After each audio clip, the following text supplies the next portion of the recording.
Hello everyone.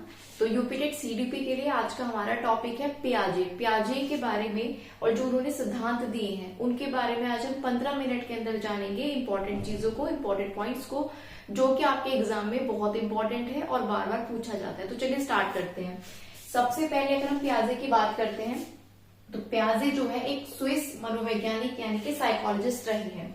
Secondly इन्होंने focus किया है किस बात पर कि बच्चे कैसे सीखते हैं और कैसे सोचते हैं। How child learns and how वो कैसे सीखते हैं, ठीक है, सीखना और कैसे वो लर्न कर रहा है और कैसे वो थिंक कर रहा है, इसके बारे में वो बताते हैं। सेकेंड उनका स्टेटमेंट है कि child is not a mini adult.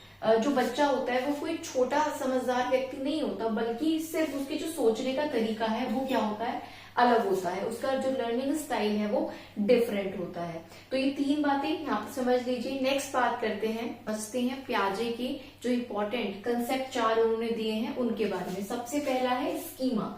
Schema क्या है? जो भी इंफॉर्मेशन या जो भी नॉलेज हमें मिल रही है कहीं से भी, ठीक है, उसको माइंड में रखना, वही क्या है, स्कीमा है, ठीक है, उसको माइंड में रखना, वही क्या है, स्कीमा है, ठीक है। जो भी हमें इंफॉर्मेशन मिली एज अ फाइल हमने उसको अपने माइंड में क्या कर लिया, स्टोर कर लिया, तो वो किस में आता है, स्कीमा में आता है। सेकेंड पॉइंट है एसिमिलेशन यानी कि समायोजन। इसमें क्या होता है, हमें जो जानकारी मिलती है, ठीक है, हम उसको क्या कर लेते हैं, एसिमिलेट कर लेते हैं। इसका क्या मतलब है कि नई जो भी हमें नई नॉलेज मिली है उसको पुराने ज्ञान से हम जोड़ लेते हैं, ठीक है। न्यू नॉलेज को हम ऐड कर लेते हैं किसमें, ओल्ड नॉलेज में, जो कि हमें पुराना ज्ञान होता है, ठीक है, उसमें इसको क्या कर लेते हैं, ऐड कर लेते हैं, ठीक है। मान ली जैसे हमें पता था, हमें ये पता है, एक छोटे बच्चे को ये पता है कि जो एनिमल होता है, जो जानवर होता है, उसके 4 पैर होते हैं, ठीक है। तो उसने क्या समझा, डॉग को एनिमल समझ लिया। कैसे एनिमल समझ लिया, क्योंकि उसके भी 4 पैर थे। अगले पॉइंट की बात करते हैं अकोमोडेशन यानी कि अनुकूलन की। इसमें क्या होता है, नए ज्ञान के अनुसार अपनी जो थिंकिंग है उसको बच्चा चेंज करता है, ठीक है, इसमें थिंकिंग को चेंज करता है, अपनी न्यू नॉलेज के अकॉर्डिंग बच्चा चेंज करता है, ठीक है। अब उसको ये फर्क पता चलने लगता है कि भले ही एनिमल्स हैं 4 पैरों वाले, लेकिन जो काऊ है वो अलग है, डॉग है वो अलग है, ठीक है, इस तरह से वो समझने लगता है। इसके बाद इक्विलिब्रियम यानी कि संतुलन में जब समायोजन और अनुकूलन, एसिमिलेशन यानी और अकोमोडेशन ये मिल जाते हैं तो जो है संतुलन वाली अवस्था इसमें आ जाती है, ठीक है। इतनी चीज मैं आशा करती हूँ कि आपको क्लियर होगी। पियाजे द्वारा दी गई विकास के चरणों के बारे में, विकास की अवस्थाओं के बारे में। तो पियाजे ने विकास की 4 अवस्थाओं को, मतलब बच्चे की जो विकास की अवस्थाएं उनको 4 पार्ट्स में डिवाइड किया है। सबसे पहली अवस्था है sensory motor stage. Sensory motor stage को हम हिंदी में बोलते हैं संवेदी प्रेरक अवस्था, ठीक है। ये 0 से लेकर 2 साल तक के बच्चे का टाइम पीरियड होता है, जो कि पियाजे ने माना है कि 0 से 2 साल तक बच्चे की सेंसरी मोटर स्टेज होती है। अब इसमें क्या होता है, बच्चा धीरे धीरे सेंस करने लगता है और एक्शंस करने लगता है और एक्शंस को समझने लगता है।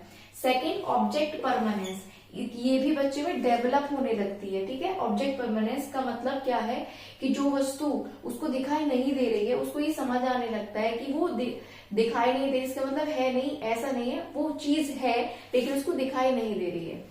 तो ये जो ऑब्जेक्ट परमानेंस की थोड़ी सी नॉलेज है उसमें डेवलप होने लगती है और सेंस और एक्शन भी उसमें क्या होने लगते हैं, डेवलप होने लगते हैं।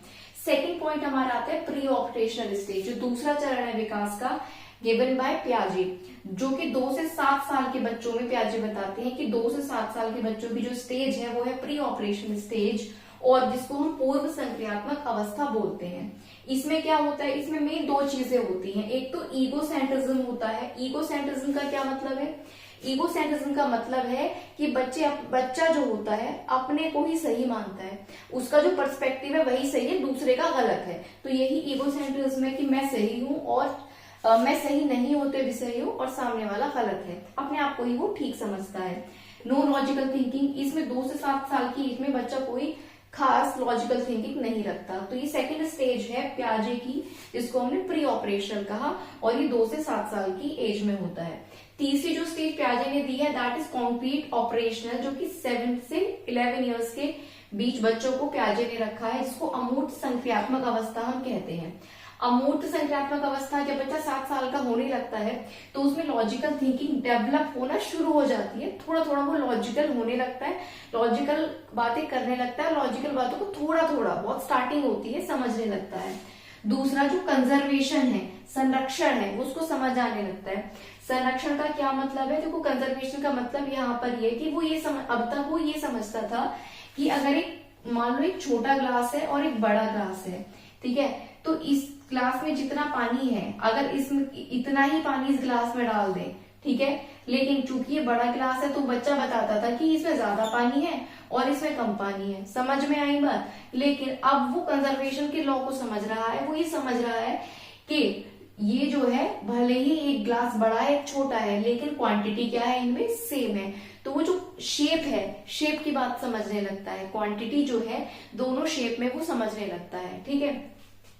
फोर्थ इसमें आता है फॉर्मल ऑपरेशनल स्टेज, जो कि प्याजे ने कहा है कि 11 वर्ष से ऊपर के बच्चों में स्टार्ट हो जाती है, उसको बोलते हैं फॉर्मल ऑपरेशनल या फिर औपचारिक संक्रियात्मक अवस्था, ठीक है। इसमें बच्चा एब्स्ट्रैक्ट थिंकिंग को शुरू कर देता है और हाइपोथेटिकल थिंकिंग को शुरू कर देता है।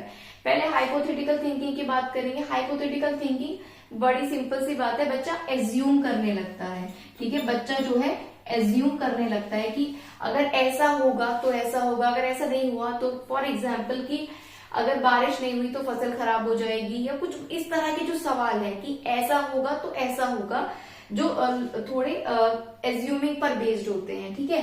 तो वो बच्चा एज्यूम करना स्टार्ट कर देता है 11 वर्ष की आयु के आसपास, ऐसा प्याजे मानते हैं। एब्स्ट्रैक्ट थिंकिंग उसमें डेवलप होना स्टार्ट हो जाती है। एब्स्ट्रैक्ट थिंकिंग का मतलब होता है किसी एक पहलू को जब हम मल्टीपल एस्पेक्ट से देखते हैं, है ना, मान लो कोई समस्या है, कोई प्रॉब्लम है, उसका सिर्फ एक सॉल्यूशन पर हम जोर नहीं दे रहे, उसको मल्टीपल एस्पेक्ट से हम देख रहे हैं, तो ये मतलब होता है एब्स्ट्रैक्ट थिंकिंग का। तो ये चारों स्टेजेस हैं प्याजे की, ठीक है। सेंसरी मोटर स्टेज होती है 0 से 2 इयर्स में, तो जिसमें बच्चा सेंस और एक्शन को सीखता है, सीखने लगता है। ऑब्जेक्ट परमानेंस यानी कि वो ये समझता है कि अगर मान लो कोई खिलौना है, उसका कोई टॉय है, वो छुपा दिया आपने, तो इसका मतलब वो ये नहीं समझेगा कि वो गायब हो चुका है, वो ये समझेगा कि उसको छुपा दिया गया है। सेकंड प्री ऑपरेशनल में उसमें 2 से 7 साल के बच्चे में थोड़ा ईगोसेंट्रिज्म होता है कि वो अपने आप को ही सही समझता है और इसमें कोई खास उसमें लॉजिकल थिंकिंग नहीं होती। तीसरी अवस्था कॉन्क्रीट ऑपरेशनल 7 to 11 इयर्स, इसमें लॉजिकल थिंकिंग भी धीरे धीरे डेवलप होने लगती है और वो कंजर्वेशन को भी समझता है, क्वांटिटी शेप को भी समझने लगता है। और फोर्थ और लास्ट जो स्टेज प्याजे ने दी है दैट इज फॉर्मल ऑपरेशनल, जो कि 11+ इयर्स से स्टार्ट हो जाती है और बच्चा इसमें मल्टीपल एस्पेक्ट से चीजों को, प्रॉब्लम्स को, सॉल्यूशंस को देखने लगता है और एज्यूम भी करने लगता है। तो ये चारों अवस्थाएं थी। अब इसमें साथ में हम आपसे एक बात और आपको छोटी सी यहाँ पर डिस्कस कर लेते हैं। जैसे हमारी पहली अवस्था यहाँ पर क्या रही है, एक सेकंड दीजिएगा। पहली जो अवस्था हमारी रही है वो क्या रही है,